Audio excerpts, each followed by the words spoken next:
ఈ రోజు date December 16 తారీఖు. ఈ వెహికల్ వచ్చేసి ప్రస్తుతం ఢిల్లీలో అవుతుంది. ఈ వెహికల్ అయితే ఎవరైతే తీసుకుంటారో ఇక్కడ ఫుల్ పేమెంట్ అయితే చేయాల్సి అయితే ఉంటుంది. అదర్ స్టేట్ వాళ్ళకి వచ్చేసి ఫైనాన్స్ అనేది రాదు. మీ పేరు మీద ట్రాన్స్ఫర్ అయిన తర్వాత ఫైనాన్స్ అనేది వస్తుంది. ఈ వెహికల్ అయితే ఎవరైతే తీసుకుంటారో ఇక్కడ ఫుల్ పేమెంట్ అయితే చేయాల్సి అయితే ఉంటుంది. అలా వీల్స్ అయితే ఎటువంటి డ్యామేజ్ అనేది లేదు. టైర్లు చూసుకున్నట్లయితే 80 నుంచి 90% టైర్లు అయితే ఉన్నాయి. ఎక్కడ కానీ ఏ డోరు మారలేదు, ఏ గ్లాస్ అయితే బ్రేక్ అయితే కాలేదు. బండి చాలా బాగుంది. బండి క్వాలిటీ ఉండి మొత్తం చెక్ చేసిన తర్వాతనే మన యూట్యూబ్లో అయితే పెట్టడం అయితే జరుగుతుంది. రీడింగ్ చూసుకున్నట్లయితే 85,000. గేర్లు చూసుకున్నట్లయితే ఆటోమేటిక్ డీజిల్ వర్షన్. రూపుడుగా ఎటువంటి డ్యామేజ్ అనేది లేదు. చూసుకోవచ్చు. ఫుల్ వీడియో అంటే మన యూట్యూబ్ ఛానల్ అయితే పెట్టడం అయితే జరిగింది. అందులోకి వెళ్ళి మీరు చూసుకోవచ్చు. Non accident vehicle. ఇంతవరకు టైమింగ్ చైన్ కూడా చేంజ్ కాలేదు.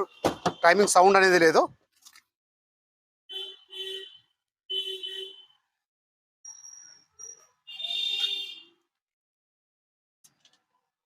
ప్రైస్ ఇక్కడ ఢిల్లీలో చెప్పడం వచ్చేసి Maruti Vitara Brezza ZDI 2018 October single owner vehicle వచ్చి ఇన్సూరెన్స్ కూడా ఉంది.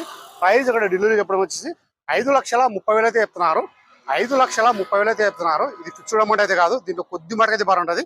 ఎవరికైనా ఇంట్రెస్ట్ ఉన్న వాళ్ళు నా నెంబర్కి ఫోన్ చేసినారంటే నేను ఇంకా క్లారిటీగా అయితే ఫైనల్ ప్రైస్ అనేది చూపిస్తాను. వెహికల్ గురించి ఇంకా క్లారిటీగా అయితే మాట్లాడతాను. క్లారిటీగా అయితే చెప్తాను. సరే ఫ్రెండ్స్, ఓకే బాయ్.